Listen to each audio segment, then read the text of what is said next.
passou a adotar a política estadual da pessoa com Parkinson. Isso existe, dá uma garantia ao atendimento mais humanizado e elabora, inclusive, diretrizes para as pessoas portadoras dessa doença.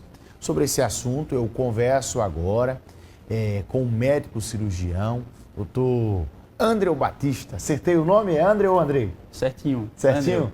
Doutor, seja muito bem-vindo aqui ao nosso programa. Tudo bem com o senhor? Muito obrigado, tudo bem.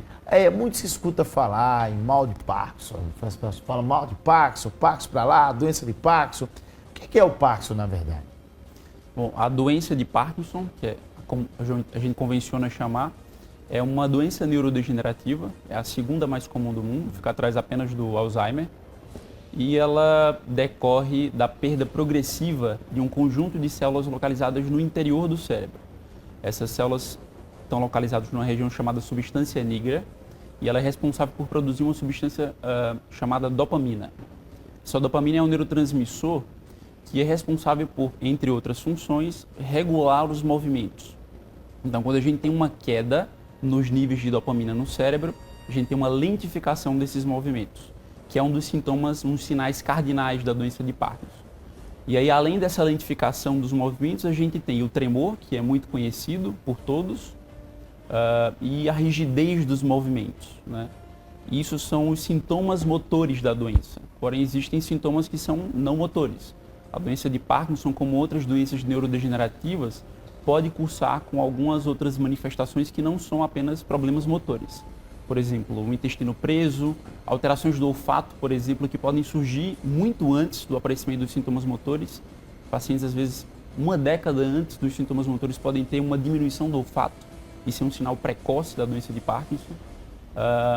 E os distúrbios cognitivos, né? Alterações de memória, alterações de comportamento, distúrbios psiquiátricos que podem acompanhar a doença ao longo da evolução.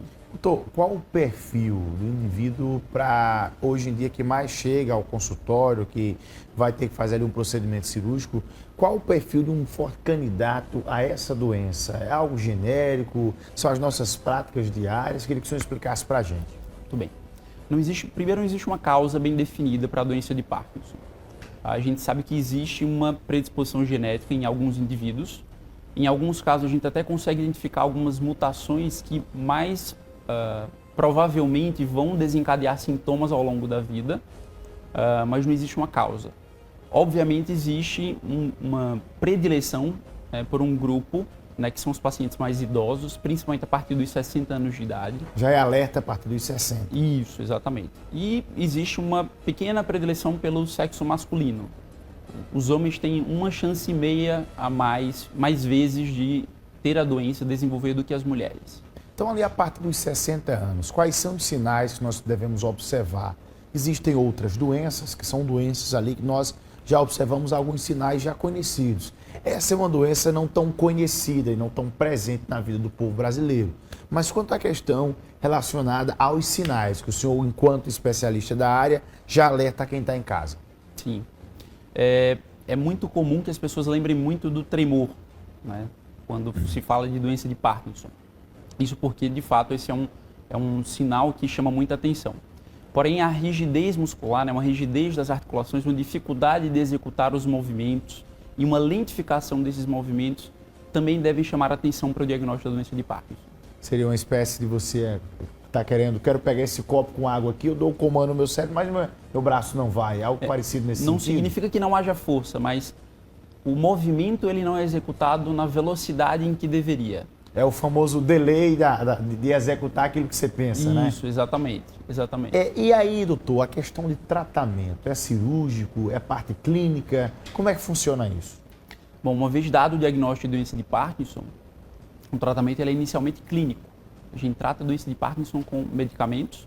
Esses medicamentos, inicialmente, eles tentam substituir essa dopamina que está em falta. Então, a gente vai usar remédios que vão tentar, pelo menos, imitar o efeito da dopamina no cérebro. E, além desse tratamento medicamentoso, a gente tem um tratamento multidisciplinar, que envolve fisioterapia, fonoaudiologia, psicologia, que, inclusive, é um dos focos dessa política de atenção ao paciente com doença de Parkinson. Quanto à questão de hábitos para outras doenças, nós temos alguns hábitos, como atividade física, a questão de cuidado alimentar. Para esse tipo de problema, tem algum tipo de atividade que a gente pode fazer no dia a dia para ajudar a evitar isso, como por exemplo a alimentação? Sim, sem dúvida. Embora não exista uma causa bem definida, a gente conhece alguns fatores protetores. Ter uma alimentação saudável e praticar atividade física, principalmente, inclusive, são fatores protetores. Eles retardam o aparecimento de sintomas e sinais da doença ao longo da vida. Obviamente, o paciente com doença de Parkinson precisa tomar esses cuidados também, mesmo com a doença já instalada, né? E junto com o tratamento medicamentoso e o tratamento não medicamentoso, a gente consegue obter um bom controle da doença. Alguns pacientes, né, você perguntou sobre o tratamento cirúrgico, alguns pacientes, eles podem evoluir ao longo da doença com uma perda da resposta ao tratamento clínico. Então, eles não respondem adequadamente ao tratamento com remédio.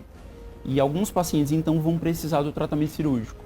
Existem algumas modalidades, mas a mais conhecida atualmente, né, que está ficando mais difundida, é o implante de um eletrodo no cérebro. A gente implanta um eletrodo, um fino eletrodo, e como um marca-passo ele consegue estimular o cérebro para melhorar os sintomas motores da doença. Doutor, quanto à questão dessa nova política estadual do governo do estado da Paraíba, que passa agora a estabelecer diretrizes na prática, o que é que isso vai funcionar? Bom, primeiro é importante entender o contexto que está por trás disso, né? Seguindo uma tendência mundial, a população brasileira vai envelhecer. Então a gente vai, sem dúvida, vai lidar com o maior número de pacientes com doença de Parkinson e outras doenças neurodegenerativas. Esse é o primeiro lado, esse é o primeiro ponto a ser considerado. O outro lado é que esses pacientes com doença de Parkinson, eles vão passar, ao longo do processo de degeneração da doença, vão passar por diferentes fases. E nas fases mais avançadas da doença, o que a gente encontra são as maiores dificuldades em relação aos sintomas motores e que estão mais associadas também a mais dependência desses pacientes em relação a terceiros. Então, nas fases mais avançadas da doença de Parkinson, os pacientes eles costumam ter uma dificuldade muito maior de locomoção para executar algumas tarefas que são consideradas às vezes simples no dia a dia. Por isso, eles vão requerer mais cuidado e mais atenção dos seus cuidadores, dos seus familiares e da equipe multidisciplinar que está envolvida no tratamento desses pacientes. Não apenas o neurologista e o neurocirurgião, mas também os outros profissionais não médicos que estão diretamente implicados no tratamento desses indivíduos, dessas pessoas.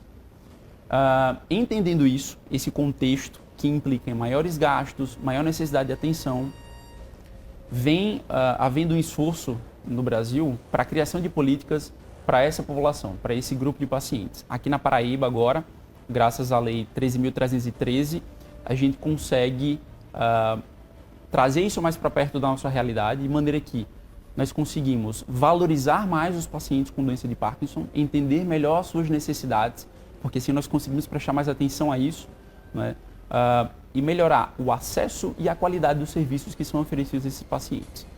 Então, o objetivo na prática é garantir o acesso ao tratamento, não apenas aos medicamentos, mas quando indicado ao tratamento cirúrgico desses pacientes.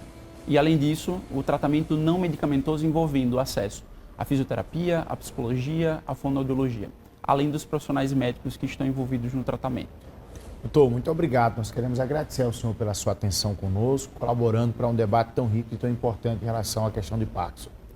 Eu que agradeço o convite. Aproveito para informar que aqui na Paraíba, o serviço referência para a realização do tratamento da doença de Parkinson é o Hospital Metropolitano Dom José Maria Pires. O senhor também faz parte do quadro de lá? Sim.